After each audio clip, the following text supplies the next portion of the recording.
이렇게도 한번 인사해 볼까? 이렇게 오늘 설교 내용과 관련이 있어서 이렇게 잘 오셨습니다. 옆 사람과 저항을 하나 마시고요. 옆 사람과 네 이렇게 네 오늘은 내 손을 내밀라라는 제목으로 하나님 말씀 함께 나누도록 하겠습니다. 영어에 터치라는 단어가 있습니다. 방금 여러분이 하셨던 한국어로 하면 뭐 접촉 이렇게 해석을 할 수가 있겠죠. 그런데 이 접촉이라는 것은 단순히 방금 이렇게 악수하거나 이렇게 했던 이 신체적인 접촉만을 의미하는 것만 아닙니다. 이 접촉이라는 것은 사람에게 굉장히 또 중요하고 많은 의미를 가지고 있는데, 이 창세기 2장을 보면 하나님께서 아담을 만드시고 이 아담과 하나님께서 함께 계셨음에도 불구하고 이렇게 말씀하시죠. 사람이 혼자 사는 것이 좋지 아니하다. 창세기 2장 18절에 이렇게 기록을 하고 있습니다. 그래서 중요한 것은 하나님께서 함께 계셨는데도 불구하고 하나님께서 보시기에 사람과 사람과의 관계가 중요하다라는 것을 말씀하셨다는 거예요. 사람이 단순히 존재만 하고 있는 그런 존재가 아니라 누군가와 함께 해야 되고 누군가와 연결이 되어야 되고 또 그리고 함께 살아가도록 창조된 존재가 우리 사람이라는 것입니다. 그래서 우리는 혼자 있으면 우울해지기도 하고요. 삶이 좀 메말라지는 그런 느낌이 있어요. 그런데 누군가와 마음이 닿고 또 손이 닿고 우리 삶이 닿아갈 때 우리 삶이 생기가 넘치고 살아감을 또 볼 수가 있는 것입니다. 결국 하나님께서 아담에게 여자를 주셨다는 것은 단순한 동반자를 주신 것이 아니라 사람과 사람이 이 접촉하면서 이 살아가도록 하신 하나님의 창조 질서라는 거예요. 우리 교육학에서 보면 가장 좋은 교육은 뭐 잔소리나 사랑의 매가 아니라 교육학에서 이 교육이라는 것은 안아주는 것이라고 합니다. 부모가 자녀들을 포옹해주고 안아주면 그 아이의 마음이 열리고 또 소통을 하게 된다 그래요. 그만큼 사람과 이 사람의 접촉이라는 것은 큰 힘을 가지고 있다는 것이죠. 이 성경에서도 우리 예수님께서는 늘 제자들에게 입 맞추시고요. 또 어린아이를 안아주시고 병든 자들을 친히 만지면서 고쳐주셨음을 볼 수가 있습니다. 더 중요한 사실은 지금도 우리 주님께서 우리를 향해서 또 우리 삶을 향해서 만져주시고 또 우리 마음 가운데 예수 그리스도께서 충만하게 임하심으로 접촉하시는 줄 여러분 믿으시기 바랍니다. 이 성경을 보면 예수님의 목회를 볼 수가 있는데 주님께서는 늘 연약한 자와 함께 계시면서 그들을 친히 만져주시고 안아주셨어요. 그래서 주님의 교회들은 이 땅에서 약하고 또 상처받은 그런 영혼들을 만져주는 역할을 해야 되고 또 접촉하는 역할을 해야 될 줄 믿습니다. 이처럼 기독교는 접촉의 문화이고 또 촉감의 종교라는 거예요.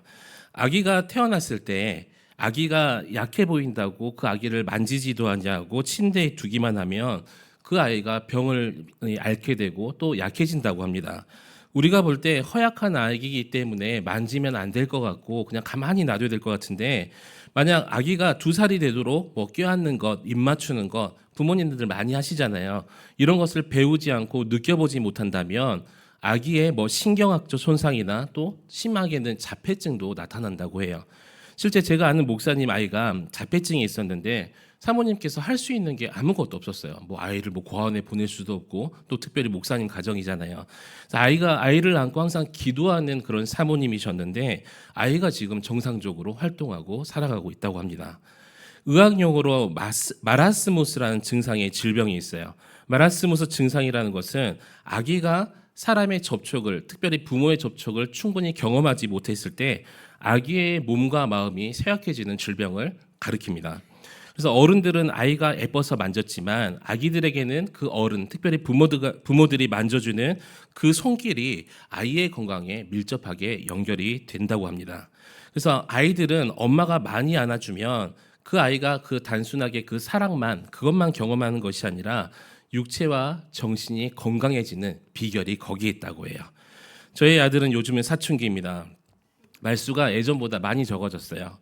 방문을 자꾸 닫아요. 그럼 저는 방문을 자꾸 엽니다.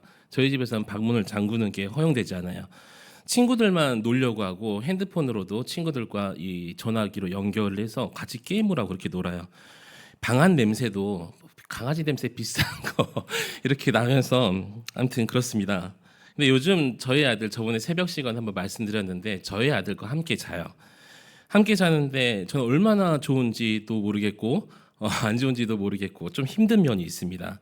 하루는 새벽에 제가 깼는데 몸을 뒤척이면서 이제 아무리 큰 사이즈 침대라 해도 제가 좀 크잖아요. 자다가 옆으로 뒤척이다가 보니까 아들이 저를 콱 이렇게 째려보고 있는 거예요. 새벽에. 얼마나 놀랐는지. 그러니까 진짜 이거는 제가 상상하지 못했던 그런 일이, 그러니까 아들이 저를 째려보고 있으니까 얼마나 놀랬겠어요. 아마 제가 코를 고니까 아들이 그 코 고는 소리에 깨가지고 중간에 이 아빠를 깨울 수도 없고 깨면 혼날 것 같으니까 그렇게 노래만 보고 있었던 건 아닌지 사실 서로 이렇게 불편합니다. 그런데 잘 때 이렇게 아이를 뒤에서 백허그하기도 하고 그냥 안아주기도 하고 팔베개해주기도 하면서 이렇게 하루 이틀 잠자다 보니까 아이의 표정이 예전과 다르게 조금씩 밝아지는 것 같아요. 뭐 그래서 어둠의 자녀 이런 것이 아니라 더 밝아지는 것 같고, 또 저에게 이야기를 점점점 학원에 있었던 일, 학교에서 있었던 일, 또 자면서도 그렇게 많이 소통을 합니다. 비록 제가 코를 심하게 골지만 아들이 너는 오늘 어디서 잘래라고 물어보면 아빠 방에 잘 거예요라고 이야기한 걸 보니까 그냥 아빠랑 자는 게 그렇게 좋은가 봐요. 이렇게 접촉이라는 것은 중요한 것입니다. 특별히 사람에게 사람이 가장 많이 또 이렇게 접촉하는 게 바로 이 손이죠. 손인데 신체 기관 우리 손에는 이만큼 조그마한 면적의 약 1,500개 이상의 무슨 그 감각을 느낄 수 있는 그런 게 있다고 해요. 하나님께서 그렇게 만들어 놓으셨어요. 그래서 성경에서는 손이 늘 중요한 의미를 가리키고 있습니다. 오늘 본문에서 손에 대한 말씀이 등장하죠. 안식일에 예수님께서 한 회당에 가셨는데 그곳에서 한쪽 손 마른 병자가 있었습니다. 그런데 그 사람이 주님께서는 그 병자를 고쳐주시죠. 안식일에요. 오늘 제가 말씀드리려고 하는 것은 안식일 논쟁이 아니라 예수님께서 그 손 마른 사람을 고쳐주시는 것을 말씀드리려고 해요. 오늘날의 시대를 점점 사람 간의 이런 접촉들이 사라져가는 시대라고 합니다. 저는 저희 아파트에서 2년 가까이 살았는데 옆집 그 한 가정만 알고 아무 가정도 몰라요. 아마 여러분들도 아파트에 사시거나 하면 문장로님은 혹시 이사 가셔서 사람들과 접촉을 하시나요? 아니시죠? 근데 마찬가지에 다 이렇게 접촉이 없는 시대에 살아가고 있는데, 그래서 옆집에 누가 사는지 죽었는지 살았는지 서로 관심도 없고, 가게도 기계도 스마트 시대라고 해서 모든 것을 다른 사람의 도움 받지 않냐고 리모컨 하나로 불 끄는 것도 하고 뭐 TV도 틀고 이렇게 통제하는 시대가 지금 이런 시대입니다. 그런데 이런 시대 가운데 주님께서는 내 손을 내밀라라고 우리에게 말씀하셨다는 거예요. 이것은 오늘날을 살아가는 우리에게 또 다른 의미를 주고 계십니다. 전 특별히 오늘 말씀을 통하여서 가정과 교회와 또 이 세상 가운데 여러분이 손이 회복되어서 그 내미는 손으로 인해서 우리의 가정과 교회와 세상이 회복될 수 있기를 우리 주님의 이름으로 간절히 축원합니다. 우리 옆 사람에게 손을 내면서 이렇게 인사를 할까요? 이 손은 능력의 손입니다. 아멘. 이렇게 능력의 손이 참 되었으면 좋겠죠. 뭔가를 할 수 있고 도움을 줄 수 있는 손. 그런데 오늘 보면 첫 번째로 손이 마르면 안 되는 사람의 손이 말랐음을 우리에게 말씀하고 있습니다. 오늘 본문은 안식일 날에 회당에서 손 마른 사람을 소개하고 있는데 기록한 사람은 누가입니다. 다른 복음서 기자들보다 본문의 상황을 조금 더 정확하게 좀 자세하게 기록하고 있어요. 다른 복음서에서는 한편의 손 마른 자 이렇게 단순하게 기록을 하고 있지만 본문의 누가는 구체적으로 이 사람의 오른손이 말랐다라고 기록을 하고 있어요. 그래서 이 원어의 성경 형태를 보면은 그 손이 나면서부터 마른 사람의 손이 아니라 어떤 사고를 겪었거나 또 질병으로 인해서 살아가는 중간에 손이 마른 사람으로 표현을 하고 있습니다. 더욱이 마른 손이 이 오른손이라는 거예요. 대한민국 사람들은 대부분 손이 이 오른손 잡이죠. 마찬가지로 이 중동 사람들, 이런 사람들은, 인도 사람들은 오른손 잡입니다. 그래서 중동이나 인도 사람들은 손을 구별해서 인사하기도 해요. 밥을 먹거나 일하는 손은 반드시 오른손으로 사용합니다. 인사할 때도 오른손을 써요. 반대로 화장실을 가거나 부정한 일을 할 때는 이 왼손을 사용합니다. 그래서 중동 사람을 만날 때 어느 손으로 인사해야 되겠어요? 오른손으로 인사를 해야 되겠죠. 부산에 제가 있을 때 제가 존경하는 목사님이 이 교인들과 함께 인도에 단기 선교를 가셨대요. 인도가 중동과 비슷하게 동일하게 이 오른손으로 사는 문화인데 그 목사님께서 갔던 곳은 히말라야 고산지대였습니다. 고산지대다 보니까 부족한 게 물이었어요. 이 단기 선교팀이 YMCA 회관에서 숙박을 하는데 선교사님이 그 목사님에게 하시는 말씀이 절대 휴지를 사용하지 말래요. 왜요? 라고 물어보니까 그 나라 사람들은 화장실에서 휴지를 사용하지 않는데요. 그래서 단기 선교 왔으니 그 나라 사람들과 똑같이 한번 살아보아라, 이런 의미였겠죠. 그래서 이 선교사님이 그 화장지를 다 수거해 갔다고 합니다. 신기한 것은 인간은 그 환경에 적응한다고 이 휴지 없이 그 교인들이, 단기 선교 갔던 교인들이 물로만 그것을 다 해결했다고 해요.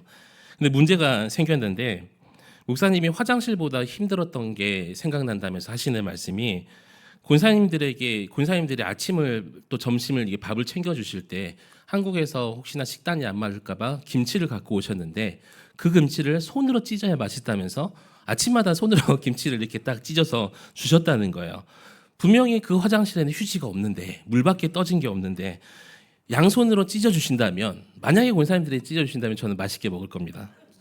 그런데 그 목사님 속으로 그렇게 생각했대요. 아침마다 내가 권사님들은 화장실 가는 거 봤는데 아무리 손을 씻었어도 저기 권사님, 집사님 얼굴 딱 찌푸리고 계시는데 딱 그런 표정이 지어질 것 같아요.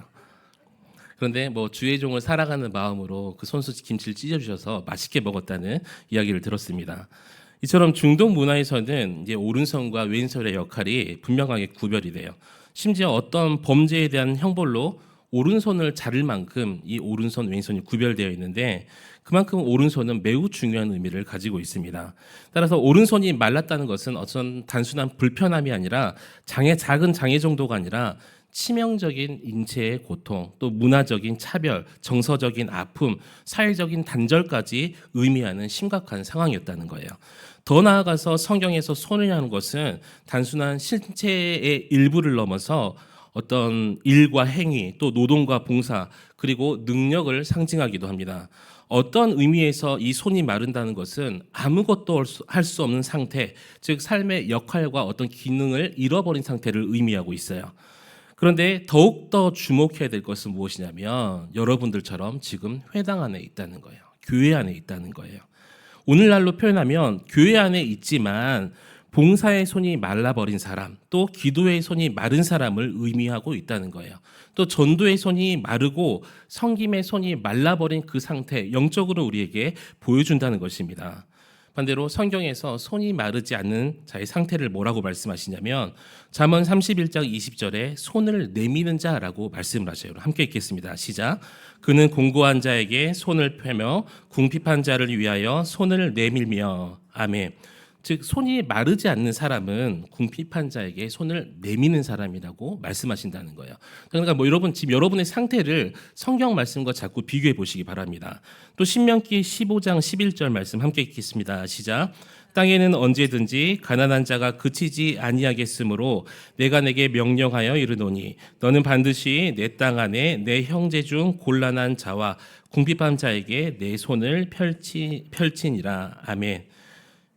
또 손이 마르지 않는 사람은 부지런한 사람이라고 성경은 말씀합니다. 우리 데살로니가전서 4장 11절도 함께 읽겠습니다. 시작. 또 너희에게 명한 것 같이 조용히 자기 일을 하고 너희 손으로 일하기를 힘쓰라. 아멘.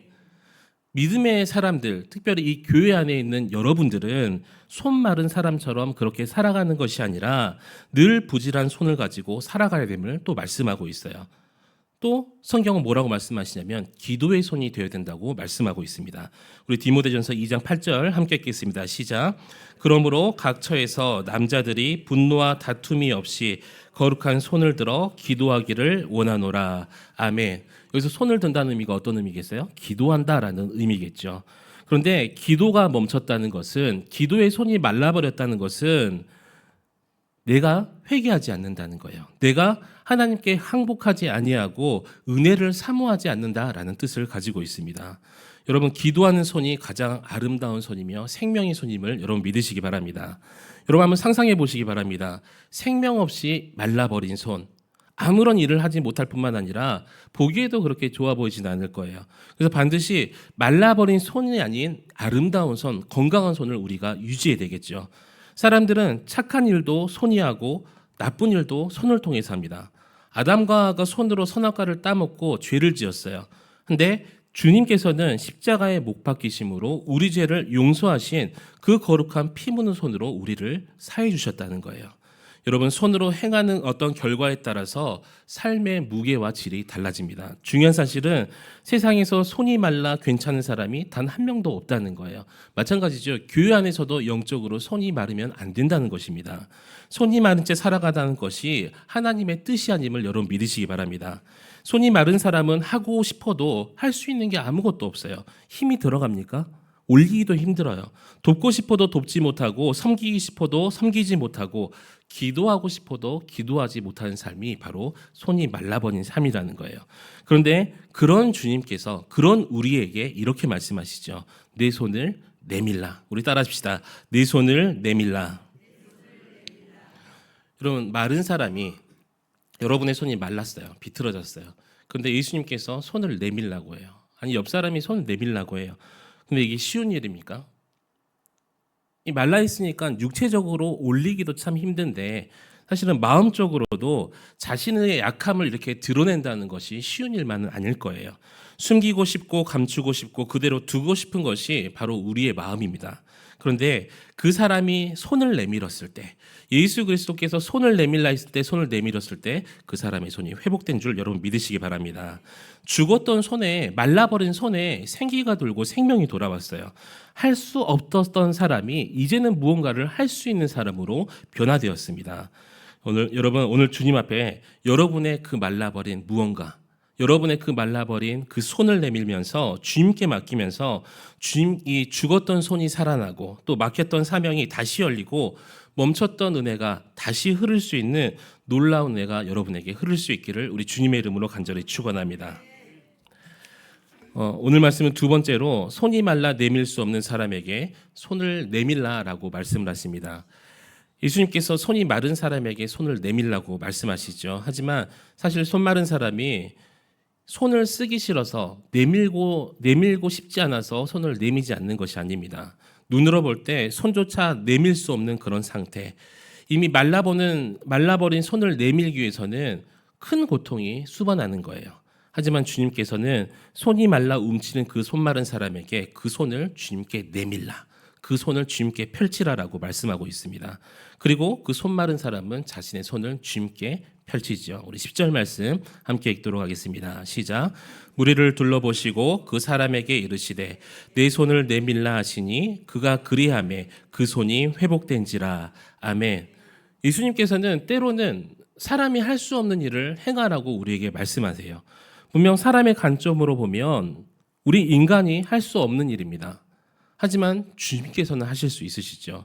마가복음 9장에 산에 오르셨던 예수님께서 내려오셨는데 남겨진 9명의 제자들이 귀신 들린 아이를 고치려고 했는데 고치질 못해요. 그때 귀신 들린 아이의 아버지가 이렇게 이야기합니다. 우리 마가복음 9장 22절 함께 읽도록 하겠습니다. 시작. 귀신이 그를 죽이려고 불과 물에 자주 던졌나이다. 그러나 무엇을 하실 수 있거든 우리를 불쌍히 여기사 도와주옵소서. 아멘. 그때 주님께서 이렇게 말씀하시죠. 우리 23절도 함께 읽겠습니다. 시작. 예수께서 이르시되 할 수 있거든이 무슨 말이냐. 믿는 자에게는 능히 하지 못할 일이 없느니라 하심니. 아멘. 사람에게는 할 수 있는 것보다 할 수 없는 일이 너무나 많습니다. 예를 들어서 장 목사님 지금 한번 날아보실래요? 못 나시죠? 네, 못 날아요. 저도 못 납니다. 그런데 우리 주님께서는 십자가에서 죽으시고 부활 승천하신 줄 여러분 믿으시기 바랍니다. 예수님께는 나르실 수가 있는 분이세요. 그렇다고 해서 우리가 못한다고 해서 주님이 못하시는 일이 없다는 거예요. 여기 본문에 손 마른 자가 손바닥을 펼쳐 보인다는 것은 자신의 모든 것을 숨기지 아니하고 마음을 드러내야 하는 것과 같았습니다. 심리학자들이 말할 때 이 손바닥은 인간의 내면적인 어떤 심리와 관련이 있다 그래요. 그래서 대화할 때 이렇게 팔짱을 끼고 대화하는 사람들, 좀 그런 분들 있으시죠. 그 사람들은 마음의 절반 이상을 이미 닫아버린 사람을 의미한다고 그래요. 손바닥을 숨기고 팔을 이렇게 양쪽에 가림으로써 앞에 있는 상대에게 큰 벽을 쌓고 있다. 이런 심리적인 증거가 바로 이 팔짱을 끼는, 그러면서 이야기하는 행위라고 합니다. 그만큼 손을 내민다는 것은 중요하죠. 자신의 모든 것을 내어 보여줄 수 있는 그런 상태. 우리 주님은 우리의 모습을 감추고 주님을 믿지 못하는 것이 아니라 전적으로 주님을 의지하면서 우리의 그 모든 문제를 내가 주님께 말하고 싶지 않고 사람들에게 말하지 못하는 그런 문제까지 꺼내 놓으시기를 하나님께서 주님께서 원하시고 계신다는 거예요. 마치 손 마른 자가 자신의 손을 펼치면서 내밀면서 주님께 보여줬던 것처럼 자신의 흉하고 악하고 또 마른 손을 주님께 보여드림으로써 나는 할 수 없지만 주님께서 하실 수 있음을 믿고 맡겨드렸다는 것입니다. 히브리서 4장 13절에 이렇게 말씀하십니다. 지으신 것이 하나도 그 앞에 나타나지 않음이 없고 우리의 결산을 받으실 이에 눈앞에 만물이 벌거벗은 것 같이 드러나느니라. 아멘. 하나님 앞에서 우리의 모든 것이 온전히 드러나며 하나님 말씀 앞에서 하나님 앞에서는 주님 앞에서는 우리의 모든 것이 드러날 수밖에 없기 때문에 우리가 늘 주님을 의지해야 된다는 거예요. 사랑하는 성도 여러분, 손 마른 사람들에게 이 손을 내밀라는 것은 어쩌면 어려운 명령이었어요. 어쩌면 불가능한 명령이기도 합니다. 우리에게도 하나님께서 손을 내밀라라고 했을 때 너의 그 약한 부분을 내밀라라고 했을 때 그렇게 못할 수도 있어요. 불가능해 보일 수도 있어요. 그런데 믿음의 손을 내밀었을 때 기적이 일어났다는 것이죠. 우리도 내밀 수 없는 그런 손이 있을지라도 믿음으로 주님 앞에 내어놓을 수 있기를 축복합니다. 주님께 믿음으로 손을 내밀 때 저와 여러분의 이 메말라버린 마른 손이 회복되고 하나님의 놀라운 치유의 은혜가 우리에게 임할 줄 믿습니다. 그래서 여러분이 아무리 감추고 싶어도 하나님 앞에 다 벌거벗은 듯이 드러나기 때문에 이제는 숨기지 말고 하나님께 믿음으로 치유해 주실 줄 알고 또 우리 손을 귀하게 사용해 주실 줄 알고 그렇게 믿음으로 내밀 수 있는 저와 여러분이 되시기를 우리 주님의 이름으로 간절히 축원합니다. 마지막 세 번째로 손을 내밀 때에 다른 손과 같이 회복되게 하심을 말씀하고 있습니다. 오늘 본문과 일치하는 사건을 기록한 마태복음 12장 13절에 이렇게 말씀하세요. 이에 그 사람에게 이르시되 손을 내밀라 하시니 그가 내밀매 다른 손과 같이 회복되었더라. 아멘. 회복되어 성하더라. 아멘. 즉 마른 손이 이제는 다른 손처럼 건강하게 되었다라고 말씀합니다. 완전한 회복을 의미하고 있죠. 주님은 우리가 손을 내밀 때 우리의 마음을 내려놓고 우리의 모든 것을 보여드릴 때 복종할 때 완전한 치유를 우리에게 회복시켜 주신다는 거예요. 수술이 잘 되었다고 하는데 흉터는 여전히 남아있죠. 인간이 하면 아무리 명의를 만나더라고 할지라도 어떤 수술 자국, 후유증은 남게 되어 있습니다. 그런데 우리 주님의 회복하심은 다르다는 거예요. 제가 초등학교 6학년 때 제가 저번에 말씀드린 것 같은데 중국에 저희 선교 들어가기 전에 담양에 계신 저희 할머니 댁에서 열심히 놀았어요. 초등학교 6학년 때. 이 무정교회라는 교회, 이름도 참 무정교회. 그 교회 앞마당에는 추자나무 되게 커다란 나무가 있었습니다. 어린 마음에 그 열매가 너무 먹고 싶어서 그 나무를 올라타기 시작했어요. 그런데 그 순간 발을 잘못 디뎌서 그대로 아래로 떨어졌어요. 떨어지면서 그 아래를 보니까 한쪽은 딱딱한 시멘트 바닥이었고 한쪽은 엄청 더러운 시궁창이었단 말이에요. 주님의 은혜는 어디로 임해야 될까요? 네, 맞아요. 저는 진짜 주님의 은혜로 그 더러운 시궁창에 떨어진 줄 믿습니다. 근데 문제는 이 떨어지면서 그 벽에 여기를 강하게 부딪힌 거예요. 그래서 이 여기 살이 찢어지면서 지금도 그 상처가 되게 크게 있어요. 20바늘 넘게 꼬매는 좀 그렇게 뼈가 드러날 정도로 큰 이 수술은 아니고 그런 시술이었습니다. 의사가 수술이 잘 되었다고 말하는데 근데 여전히 이 상처가 지금도 남아있다는 거예요. 아무리 수술이 잘 되어도 시술이 잘 되어도 뛰어난 의사를 만나도 또 인간의 치료라는 것은 흔적을 완전히 지울 수가 없다는 것이죠. 상처는 아물어도 흉터는 남아 있습니다. 그런데 예수님께서 행하신 것은 다르다는 거예요. 예수님께서 고치시는 것은 단순히 겉을 봉합하시거나 또 이렇게 단순히 또 조금 어떤 힘을 주시는 것에 그치는 것이 아니라 우리의 죄의 상처, 또 마음의 상처, 영혼의 그 상처까지 완전히 새롭게 하심을 여러분 믿으시기 바랍니다. 흔적만 덮는 것이 아니라 아예 우리를 새롭게 재창조하신다는 거예요. 주님께서는 전지전능하셔서 하시는 것마다 사람은 불완전하고 실패하지만 우리 주님께서는 완전하게 하십니다. 그리고 그 완전하신 하나님께서 우리의 삶까지도 완전하게 하실 줄 믿습니다. 시편 18편 32절 우리 함께 읽도록 하겠습니다. 시작. 이 하나님이 힘으로 내게 띠띠우시며 내 길을 완전하게 하시며. 아멘. 여러분, 하나님의 이 치유하심과 이 고침이라는 것은 어떤 불완전이 아니라 완전하시며 전능하신다는 거예요. 하나님께서 우리를 고치시고 우리의 길을 인도하시고 우리의 길을 완전하게 하실 줄 믿습니다. 더불어서 그 고치심은 이제 새로운 창조를 말씀하시는데, 우리 이사야 65장 17절 말씀도 함께 읽도록 하겠습니다. 시작. 보라, 내가 새 하늘과 새 땅을 창조하나니 이전 것은 기억되거나 마음에 생각나지 아니할 것이라. 아멘. 여러분, 하나님의 그 온전한 치유하심의 능력과 새롭게 창조하심의 그 능력이 날마다 저와 여러분의 삶에 온전하게 또 완전하게 나타나기를 우리 주님의 이름으로 간절히 축원합니다. 말씀 뵙도록 하겠습니다. 손을 내민다는 것은 예수님을 의심하지 아니하고 온전히 의지하는 자세입니다. 손을 내민다는 것은 자신의 불가능을 극복하고 주님의 하심을 믿는다는 거예요. 왜 우리 손이 말라 있냐면 여전히 우리 자신을 주님 앞에 온전히 내어놓지 못하기 때문이에요. 또 여전히 우리의 손을 주님께 내밀지 않고 있기 때문입니다. 여전히 주님을 믿지 못하고 의심하는 우리의 모습들.